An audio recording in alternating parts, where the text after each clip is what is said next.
An email from my executive producer prompted this episode.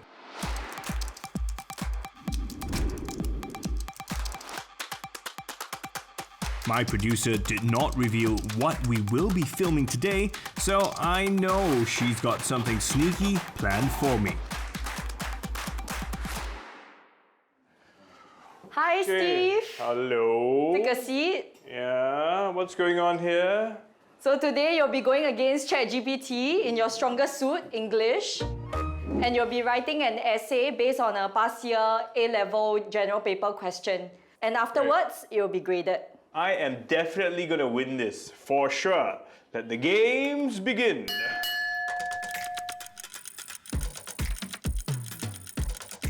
Turns out my bravado is misplaced. Less than a minute in, my opponent is almost done, while I am still struggling. Hi, Steve. Time's up. To keep this competition fair, we've gotten Ho Zihui. She helps over 20 junior college students with their GP essays every week.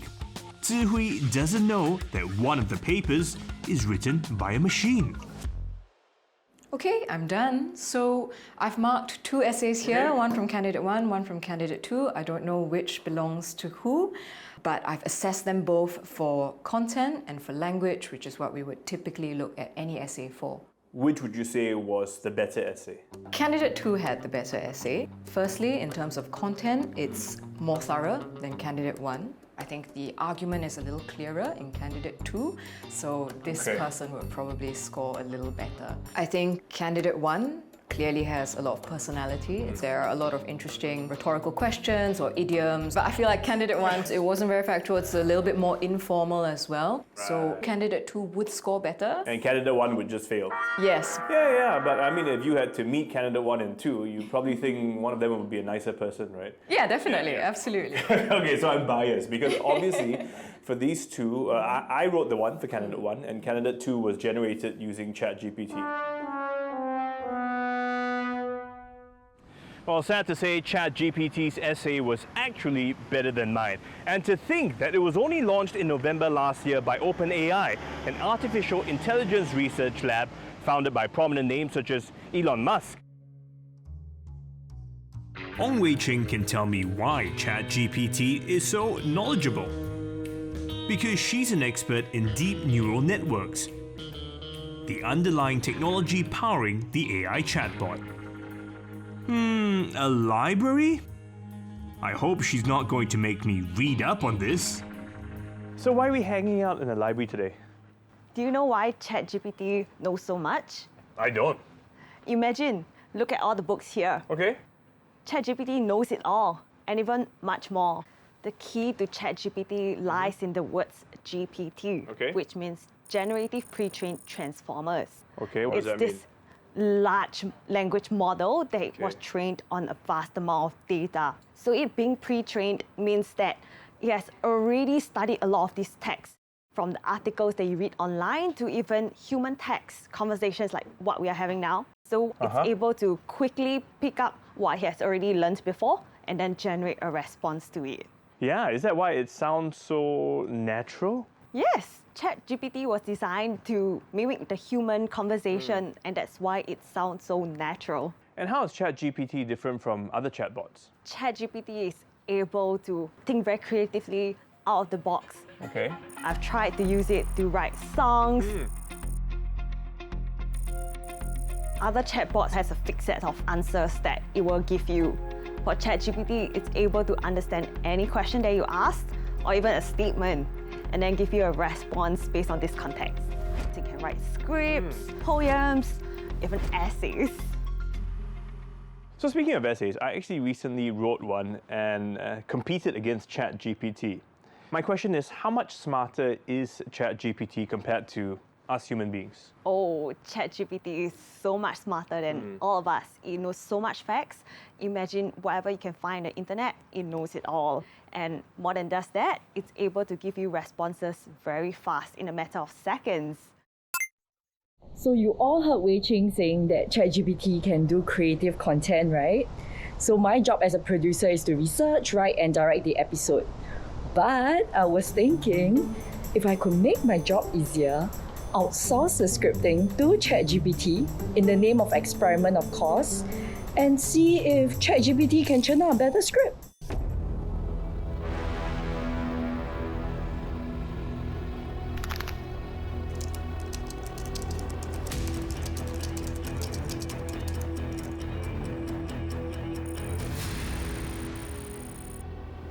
Wow, is ChatGPT going to replace me? This is quite a bit of content for something churned under a minute. It's not just my producer turning to ChatGPT for help. You are looking at a situation where every single child would have a personal tutor.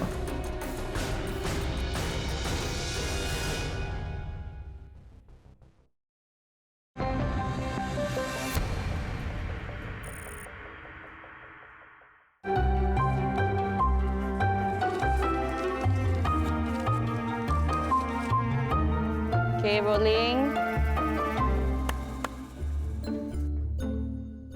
Okay, ready, go. Welcome to Talking Point. This is a show that takes Cut. you... We don't usually say that for talking point. I think we just skip to the next line. The show that covers the latest trends and cutting-edge technology. Cut. And speaking... That's not what talking point is about, right? We're not a tech show at all.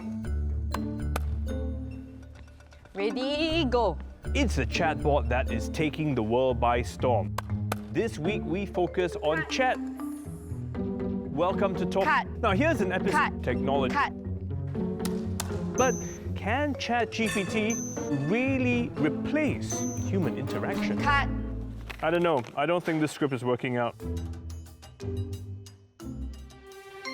So it's pretty impressive that ChatGPT can churn a script, but you know what? It did get some details wrong. For instance, it said Talking Points a show about the latest trends and technology. I mean, we cover that, but not exclusively. And it also said that this episode is about whether ChatGPT will replace human interaction. Again, not quite what I'm investigating.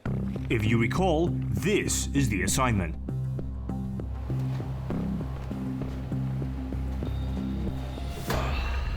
Oh, but look here, it even has on its landing page a disclaimer saying that it may occasionally generate incorrect information. So you know what? I'm going to put it to the test. Who is Steven Chia from Channel News Asia? Interesting. It says that I've been in MediaCorp since 1999. Now that is not true. That's definitely wrong. So I'm going to try something a bit more generic. Which country starts with the letter V? Oh, okay. And very confidently, it has listed out that Vietnam and Vanuatu are the only two countries. A quick fact check reveals that ChatGPT is wrong. It left out countries such as Venezuela. And this is where it gets even more interesting, when I simply make up something nonsensical. Let's try this. What is pony theorem? Oh, it doesn't exist. Why if you try insisting that it does? Yeah, okay. Let's try that. It doesn't exist. Oh, now it says that it is a nickname for fundamental theorem of algebra, and even said that it is by a mathematician by the name of Don Zeiger. Is that true? No, it's making things up. Really? I mean, that's a thing. Apart from factual errors, ChatGPT hallucinates as well, but it does it in a way where it says it so confidently that you think it's true. But there is someone that ChatGPT can never fool. I use ChatGPT, but I don't trust it entirely. So we realize that ChatGPT can actually be factually incorrect at times. Why is that the case? ChatGPT can be factually inaccurate for a number of reasons. For one, it will be the data cutoff. At this moment, it has data up to September 2021, beyond which, if you ask it, it wouldn't know. Shall we try it? Yep, sure. Who won FIFA World Cup? Says the most recent held in 2018. Winner was the French national team. They defeated Croatia. It says the next one is scheduled for 2022, and we know that's already happened. So the second reason would be that of noisy data.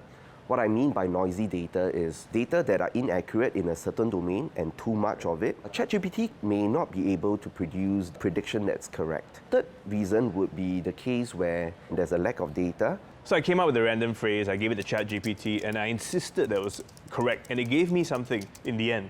Why did it do that? If you don't insist so much, it will just say it doesn't know. When you keep insisting, that's where we enter into this uncertainty now. This is the moment where it may not know the right answer, and because of that, it may pull from different sources of information that are most relevant, and they will make use of what they know and generalize from what they know to predict the unknown. Now, ChatGPT is knowledgeable because of the data that it has ingested, but it is unaware of whether it is right or wrong.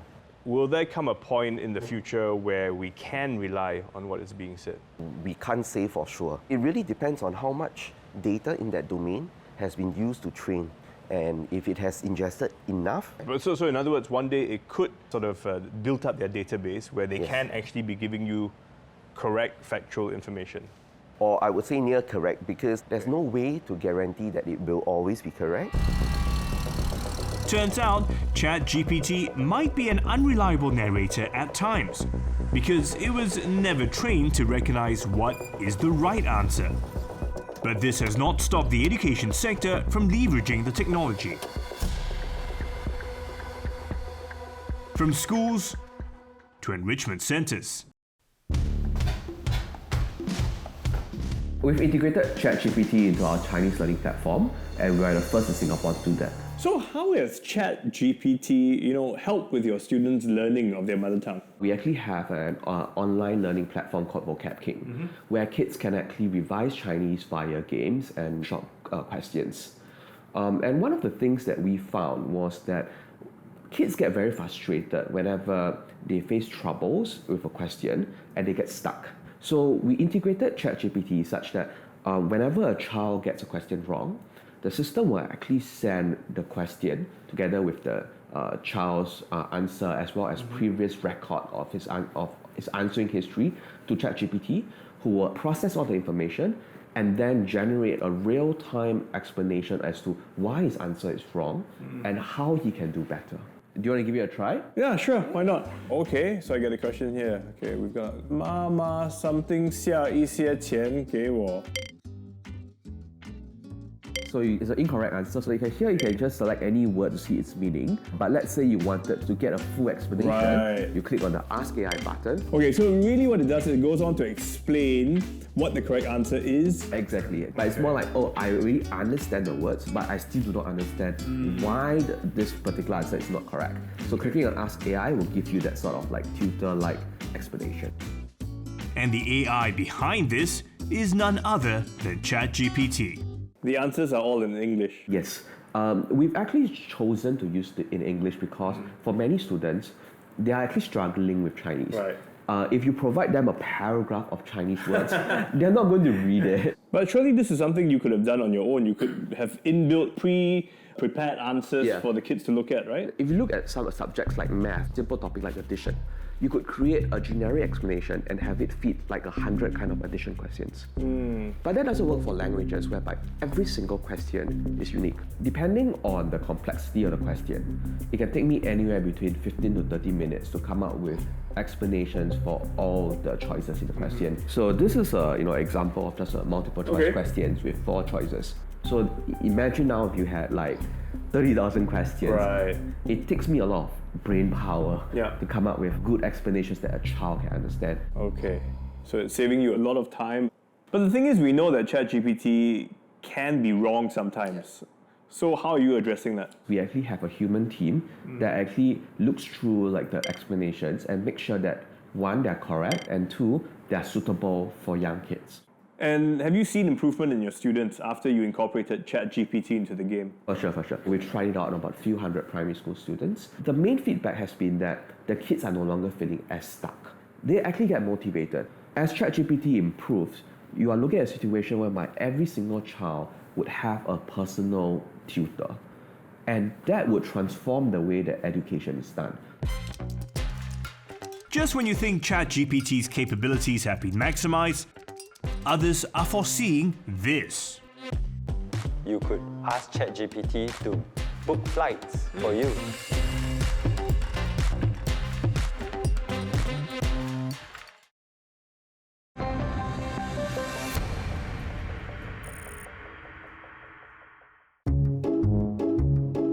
Our attempt at making ChatGPT work for us flopped. Hi, Steve. I'm about to find out just what would it take for the chatbot to work in our favor. We are here today because we are in the real estate business, where my property agents transact in properties all the time. To make their life easier, we have a Sales Plus app for their daily operations, and we have recently incorporated ChatGPT into our Sales Plus app. So I'm curious to find out how ChatGPT can actually help in the property industry. What have you done with the app? For property listing, let's say, example, you want to sell the unit, this is the price, and then you key in the bedroom, 5 bedrooms, mid-floor, this is near a town park. Then you can select what's the format that you want to output. Let's say you want to generate this and post on Facebook, example. Okay, I choose Facebook. Do you want emoji? Yes. Generate. Within a few seconds, ChatGPT starts to generate the description. Okay. Wow, that's pretty cool.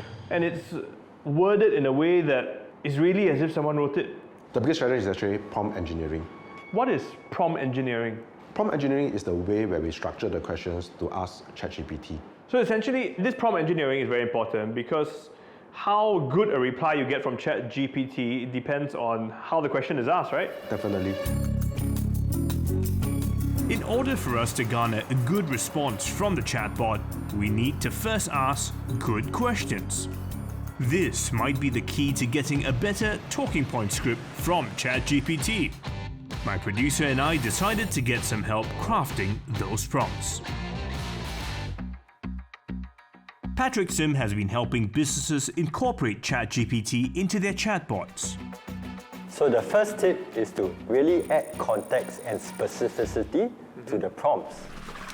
For example, if I was a salesperson for a chatbot, attempting to write an introductory message to clients on LinkedIn, I should provide ChatGPT with the essential information, such as my product's details and who my target audience is.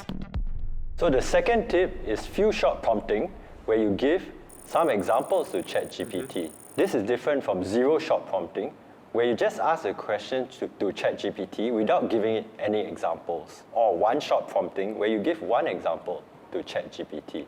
Okay. So the more examples you give it, the better or easier it is for ChatGPT to understand what it is that you want. Exactly. The third example is role-based prompting, where you ask ChatGPT to take on a role. In this case, I will ask ChatGPT to be the prompt engineer. ChatGPT will try to come up with its own prompts. Okay, you are my prompt engineer. Your goal is to help me write the best possible prompt to be used by you, ChatGPT. Exactly. Okay. So here we go. So now ChatGPT is going to ask you what the prompt should be about. Okay. Let's say we want to write a script for talking point. So it's now clarifying, asking for more information. Exactly. What is the topic you would like the episode to be about? Who is the target audience of the show? And any particular angle or perspective you would like for it to take on the topic. So this can go on for some time. ChatGPT is basically providing you tips as to how to improve its own prompt. So we did something like that, the role-based prompting. We asked it to be a TV producer and to come up with a script for this topic actually about ChatGPT, but didn't quite hit the mark. Of course, the first output of ChatGPT may not be what you expect. It may not be professionally done as a script writer. So always there is a need to iterate and to have some human touch to identify where ChatGPT can improve. And moving forward, what else can we expect from ChatGPT in the future? ChatGPT is becoming an ecosystem, meaning that it's allowing third-party applications to use its technology. So you could imagine you could ask ChatGPT to book flights for you, or go on e-commerce and buy things on your behalf. Another thing we can expect ChatGPT replace the old technologies in chatbots. Today, many of us might be frustrated with the chatbots that we interact with on various websites. They often tell us, I don't know. So it's so limited and error prone. Now with ChatGPT, you can imagine that this is a very big difference. So we'll see ChatGPT in customer service. Okay, so one tip is to be really specific. So I'll specify that the nature of our conclusions are short and sharp. I will also have to give examples. So to do that, I'll give ChatGPT the sample conclusions I've written for my episodes on shampoos and otters. Okay, let's see what else. Maybe I should input some points about what we have covered in the show so far. And finally, I'll specify the tone of the script and tell it to be more conversational. Okay, done. But my producer is not stopping there. She's going to pit herself against ChatGPT and do her own conclusion. I'm actually feeling quite nervous. I feel like my job is at stake. Steve, there you go. You'll do 2 versions of the conclusion.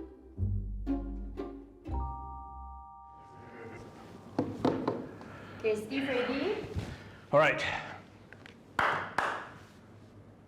Well, folks, we've delved into the potential of ChatGPT and the future looks bright. But let's not get too ahead of ourselves just yet.